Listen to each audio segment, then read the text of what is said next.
कोळी समाजाच्या माता भगिनींचं आरोग्य शिबिर, आरोग्य तपासणीचं शिबिर आयोजित केलेलं आहे। त्यासाठी माझ्या भारतीय जनता पक्षाचे माझे सहकारी सन्माननीय सन्माननीय आमचे सावंत, युवा मोर्चाचे या जिल्ह्याचे अध्यक्ष अर्जुन मेघे, उपस्थित असलेले भारतीय जनता पक्षाचे सर्व प्रमुख मान्यवर पदाधिकारी, उपस्थित असलेले सर्व तरुण मित्रांनो आणि आमचे पत्रकार मित्र, आज उमंग चॅरिटेबल ट्रस्ट आणि आमच्या भारतीय जनता पक्षाच्या वतीने अतिशय उपयुक्त असलेला हा आरोग्य तपासणीचा कॅम्प आज इथे आयोजित केलेला आहे। उमंग चॅरिटेबल ट्रस्टचं काम मी फक्त मुंबईत नाही पण आमच्या तळ कोकणापर्यंत पण पाहिलेलं आहे आणि अनुभवलेलं आहे। लोकांना आरोग्याच्या दृष्टिकोनातून लागणारी सगळी सेवा ही उमंग चॅरिटेबल ट्रस्ट सातत्याने वर्षानुवर्षे करत आलेले आहे आणि त्याचा थेट फायदा आज आमच्या कोळी समाजाच्या माता भगिनींना मोठ्या प्रमाणामध्ये होणार आहे, त्याचा मला समाधान आहे। मी आता जेव्हा खासगी आरोग्य शिबिरला भेट दिली तेव्हा प्रामुख्याने आमच्या कोळी समाजाच्या माता भगिनींना कुठल्या प्रकारचे त्रास होतात, कुठल्या औषधाची गरज भासते, त्या सगळ्या बाबतीची थोडी माहिती घेतली। मी ह्या महाराष्ट्र राज्याच्या आदरणीय देवेंद्र फडणवीस साहेबांच्या आशीर्वादामुळे मी मत्स्य व्यवसाय मंत्रालय मी सांभाळतो आणि म्हणून माझ्या मंत्रालयाचं काम करत असताना त्यांच्या विकासासाठी मला मंत्रिपदाची जबाबदारी दिलेली आहे।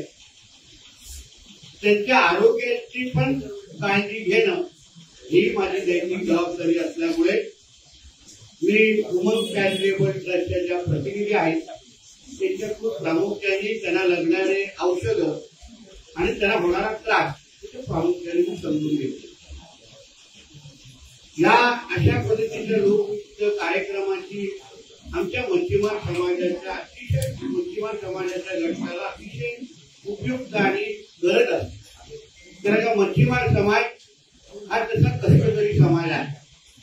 दिवस रात्र मेहनत करून समुद्रामध्ये मासे पकडणं आणि मग ते येऊन मासे विकणं हे जसं मी बोलतो तसं सोपं नाही। कारण का आपल्यातला कोणी त्यांच्यासारखा समुद्रामध्ये जाऊन मासा पकडून मला दाखवावा आणि माझ्याकडून पारितोषिक घेऊन जावं एवढे मी आवडू शकते। ते स्वतःच्या शक्तीने स्वतःच्या ताकदीने जे आमचे पारंपरिक मच्छीमार असतात ते कुठल्याही आधुनिक साधन सामुग्रीचा वापर न करता मासेमारी जे करतात त्यांचं खरंच आपण ह्या निमित्ताने कौतुक करायला, स्वतःचं पोट भरण्यासाठी आपल्या स्वतःच्या आयुष्याची काळजी न घेता ते समुद्रामध्ये उतरतात। असंख्य वेळी असंही होतं जेव्हा मासेमारी करण्यासाठी ते त्या समुद्रामध्ये जातात त्यांना हेही माहिती नसतं की मी परत आपल्या घराकडे परतीन, अशा एवढं रिस्क आणि आपल्या आयुष्याचा पर्वा न करता कष्ट करणारे हा सगळा पूर्ण समाज आहे। म्हणून आज जो आमच्या भारतीय जनता पक्ष आणि उमंग चॅरिटेबल ट्रस्टने जो काही प्रयत्न केलेला आहे त्यासाठी मी तुमचं खरंच कौतुक करतो। कारण की ह्या सगळ्यांचा आशीर्वाद आमच्या ज्या कोळी समाजाच्या महिला आहेत त्या आपल्या आपल्या पद्धतीने समोर असणाऱ्या परिस्थितीमध्ये राहून आपल्या मच्छी विकण्याचा जे व्यवसाय करतात, तुम्ही त्यांच्या आयुष्याची काळजी घेताय म्हणून निश्चित पद्धतीने त्यांचा आशीर्वाद तुम्हाला नक्की लाभेल एवढंही आवर्जून मी तुम्हाला या निमित्ताने सांगतो। आज आरोग्य तपासणीची जबाबदारी आमच्या भारतीय जनता पक्षाच्या ह्या सगळ्याच मंडळाच्या आणि जिल्ह्याच्या कार्यकर्त्यांनी घेतलेली आहे। पण किरणजींना सांगेन आणि आमच्या सावंत आणि सगळ्या भारतीय जनता पक्षाच्या मध्ये सहकार्याने सांगेन, जसं आमच्या कोळी समाजाच्या महिलांच्या आरोग्याची काळजी तुम्ही घेतात तसं थोडं या मतदारसंघाच्या पण लोकांच्या आरोग्याची काळजी घ्या। 2 टर्म पासून बिचारे फार हैराण आहेत, हळूहळू तब्येतीमध्ये अधोगती होत चाललेली आहे आणि म्हणून येणाऱ्या 2029ला जोपर्यंत इथे भारतीय जनता पक्षाचा आमदार निवडून जात नाही तोपर्यंत ह्या लोकांची आरोग्याची काळजी आपल्याला आपण सातोटी घेऊ शकत नाही. अशा पद्धतीचा निष्क्रिय आमदार या मतदारसंघाला मिळाला असल्यामुळे जसं आज आपण सगळ्या जणांनी मेहनत करून जिद्द दाखवून या कोळी समाजाच्या महिलांची आरोग्याची तपासणी केली तशी पुढची 4 वर्ष आदरणीय देवेंद्र फडणवीस साहेबांच्या नेतृत्वात आणि आदरणीय आमच्या अमित साटमजींच्या नेतृत्वात या मतदारसंघाच्या लोकांच्या मतदारांची पण आरोग्याची काळजी आणि भविष्याची काळजी घेण्याची जबाबदारी आमच्या भारतीय जनता पक्षाच्या प्रत्येक कार्यकर्त्या खांद्यावर आहे हे मी आवर्जून तुम्हाला सांगतो. आणि मग त्यासाठी मला तुम्ही कधीही बोलवा, आम्हाला गाडीतून बोलवा, बाईकवर बोलवा, कधी सांगा की बाबा शिडी करून उडी मारून आणि बाबा पोहोच गेला याची माझी तयारी आहे. पण ह्या मतदारसंघाचा वनवास आणि जो काही शाप लागलेला आहे पेंगुईनच्या निमित्ताने तो मिटवण्याचं काम आमच्या भारतीय जनता पक्षाच्या कार्यकर्त्यांनी जिद्दीने करावं. यावेळी थोडक्यात वाचलेला आहे म्हणजे काट्यावर पाय झालेला विद्यार्थी आहे आणि किती म्यावनाव करतो.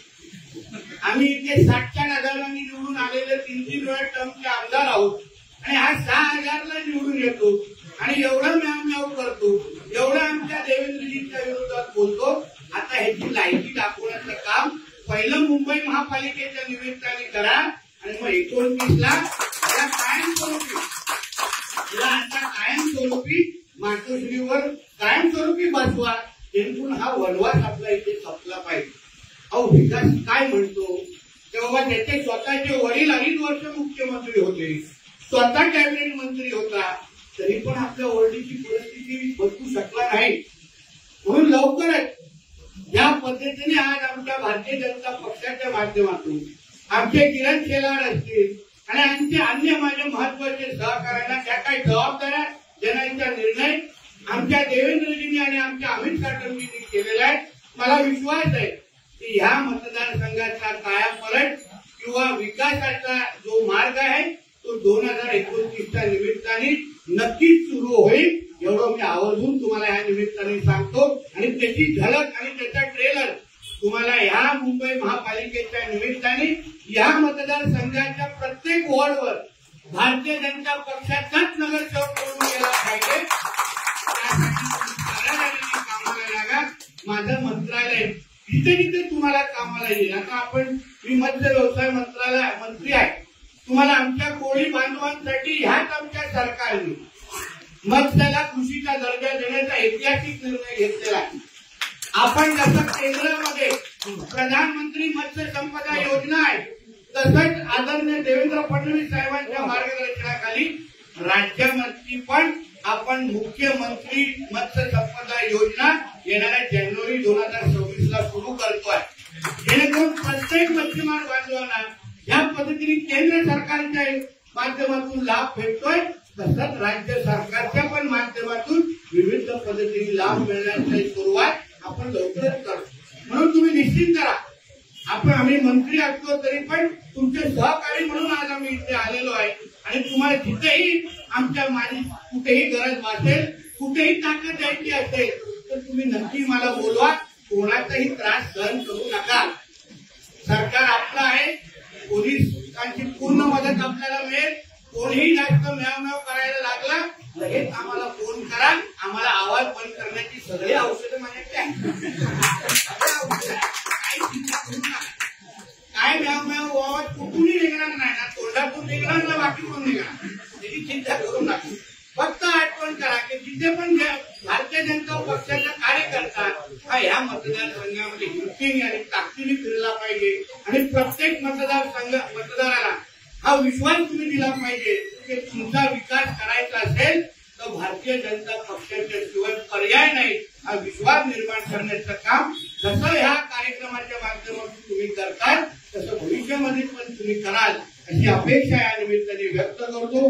मला इथे बोलवल्याबद्दल आणि मला चांगला आमच्या कार्यकर्त्यांचा सहवास मिळाला आपल्याबद्दल मुळे यासाठी मी मनापासून आपले आभार मानतो. इथेच थांबतो. जय हिंद, जय महाराष्ट्र आणि जय जय श्रीराम.